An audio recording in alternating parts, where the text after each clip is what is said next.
Lori Lightfoot exposes Tiffany Henyard. 6 reasons she must be stopped. What happens when you mix unchecked power, taxpayer dollars, and the audacity of a true criminal mastermind? You get Tiffany Henyard, mayor of Dolton, and the star of today's drama-packed expose. Former Chicago Mayor Lori Lightfoot has peeled back the curtain, and folks, the facts are as shocking as they are hilarious. Tiffany Henyard might be terrible at being a mayor, but she's got the criminal hustle down to a science. Imagine this. Village credit cards running hot like they're headlining a Black Friday sale. $5 million in state funding disappearing because no one bothered to fill out paperwork. And taxpayers footing the bill for luxury Vegas getaways that produced more lawsuits than results. And that's just scratching the surface. Stick around, because in this series, we're diving into how Tiffany turned public office into a private playground. It's messy, it's wild, and it's all here on Crime Drama TV. If you haven't already, hit that subscribe button for more spicy tales of political scandal. Let's get into it. Reason 1, credit card chaos. Let's talk about how Tiffany turned Dolton's Village credit cards into her personal blank check. Over $775,000 was charged on Village credit cards. And here's the kicker. No receipts, no oversight, no accountability. That's like maxing out a corporate card on donuts, Amazon binge buys, and a luxurious stay in Vegas, except you're not footing the bill. Taxpayers are. I repeat, almost $800,000. How is this breaking the law? First, the Illinois Municipal Code and Dolton's own purchasing policy require proper documentation for all expenditures, including receipts and purchase orders. This isn't just best practice, it's the law. Tiffany's administration failed to track purchases or even justify them. Imagine submitting a blank homework assignment and telling your teacher, "Trust me, I did the work." Doesn't fly in 3rd grade, and it sure doesn't fly in municipal governance. Second, unauthorized spending violates state and local policies that explicitly limit expenditure approval to board-authorized purchases. By greenlighting a spending spree without approval, Tiffany's administration essentially ran a rogue operation, a legally questionable one at that. Tiffany's administration turned credit cards into a game of Monopoly.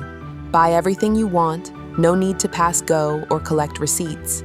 It's like the Dolton version of treat yourself, except the taxpayers didn't get the memo that they were funding it. And $171,000 on travel? Unless they were commuting to the moon, that's more than a little sketchy. Reason 2, the $5 million giveaway. Remember the $5 million state appropriation meant for Dolton? You don't? Neither does the Village, apparently, because they forgot to claim it. That's right. All the Village had to do was fill out the paperwork, but somehow, Tiffany's administration missed the memo. Instead, those funds went back into state coffers like an unclaimed gift card. How is this breaking the law? While failing to file paperwork isn't a criminal offense, it's a dereliction of duty. Under the Illinois Municipal Code, Village officials have a fiduciary responsibility to secure and manage public funds. Neglecting to claim millions of dollars in state funding violates this duty, exposing the administration to legal liability for financial mismanagement. This isn't just an embarrassing oversight. It's a breach of trust with taxpayers who rely on that funding for community services. Losing $5 million due to paperwork negligence is like winning the lottery and forgetting to cash the ticket. Tiffany's administration could have bought the Village new infrastructure, funded education, or even fixed the pothole on Main Street that swallows cars whole. Instead, the money's gone, and Dolton's taxpayers are stuck wondering if they're living in a sitcom about incompetent governance. Reason 3, FOIA, forget about it. Transparency is the bedrock of governance, but under Tiffany's administration, the Freedom of Information Act, FOIA, became a farce. Requests for Village records were met with delays, denials, and the occasional outright disappearance of documents. To make matters worse, Tiffany reassigned FOIA duties to a mystery officer with no visible qualifications or training. It's as if the records were sent to the Bermuda Triangle instead of the public. How is this breaking the law? FOIA is not optional. The Illinois Freedom of Information Act requires municipalities to respond to requests within a specific time frame and provide access to public records. Failing to comply, or worse, actively obstructing the process, violates state transparency laws and opens the administration to lawsuits. Ignoring FOIA isn't just bad governance, it's illegal. Tiffany's approach to FOIA could be summed up as, ignore it until it goes away. Except, it didn't go away. Lawsuits piled up, taxpayers footed the legal bills, and residents were left wondering if their government's version of transparency was printed in invisible ink. It's like watching a magic show where the only trick is making accountability disappear. Reason 4, Amazon Prime chaos. Amazon might be convenient for household items, but it's not supposed to be the backbone of village procurement. Under Tiffany's leadership, Dolton racked up over $218,000 in Amazon purchases, ranging from routine office supplies to $48,000 on ice rink gear.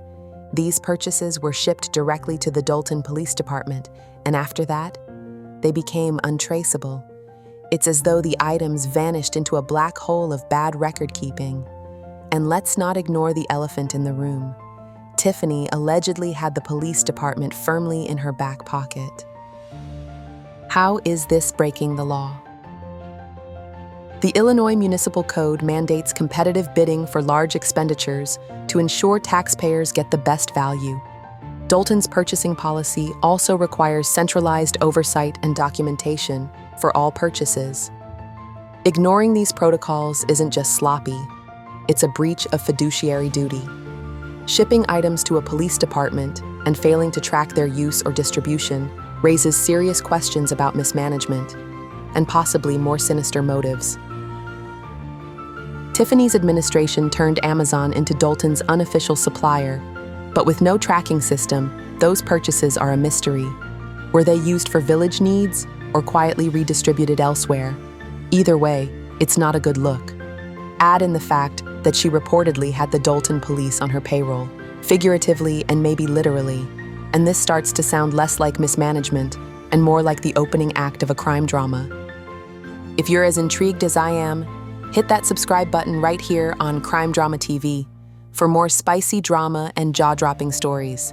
You don't want to miss what's coming next. Reason 5. Warrant list. Shenanigans. Warrant lists are supposed to document village expenditures transparently, but under Tiffany's reign, they became her personal filter for financial oversight. Reports indicate that she demanded these lists be sent to her first for review, delaying access for trustees. Without these records, the board was left blind to the village's financial dealings. It's like trying to balance a checkbook without knowing what checks were written. How is this breaking the law? This behavior violates the Illinois Municipal Code's requirements for financial transparency and accountability. Trustees are entitled to timely and accurate financial reports to fulfill their duties. By interfering with this process, Tiffany not only withheld critical information, but also undermined the board's ability to perform its fiduciary responsibilities. In legal terms, this is obstruction, plain and simple. Tiffany's warrant list strategy feels like a bad reality show. Guess that expense. Trustees were left to play detective while Tiffany controlled the narrative. It's not just shady. It's like a financial shell game where taxpayers always lose. Add some dramatic music, and this could be your next favorite episode of True Municipal Crimes. If the feds are watching, please lock this bitch up. Reason 6. The Las Vegas escapades. Twice, Tiffany and her entourage packed their bags and headed to Las Vegas for economic development conferences. What did Dolton get in return? Absolutely nothing. No partnerships, no investments, just a big fat bill for flights, hotels, and meals, all charged to taxpayers. It's as if they thought, what happens in Vegas stays in Vegas, especially the receipts. How is this breaking the law? Misusing public funds for personal benefit or unapproved activities constitutes financial mismanagement and, potentially, fraud. Illinois state law requires clear justification for taxpayer-funded expenditures, and these trips failed to deliver any measurable outcomes. If anything, they delivered lawsuits and more questions than answers. The Vegas trips weren't just unproductive, they were a taxpayer-funded vacation. Imagine footing the bill for someone else's weekend getaway while your community struggles with potholes and overdue bills. It's audacious, wasteful, and the plotline of every small-town political scandal ever. If this story has you shaking your head, make sure to stay tuned right here on Crime Drama TV for more spicy exposés. We're just getting started.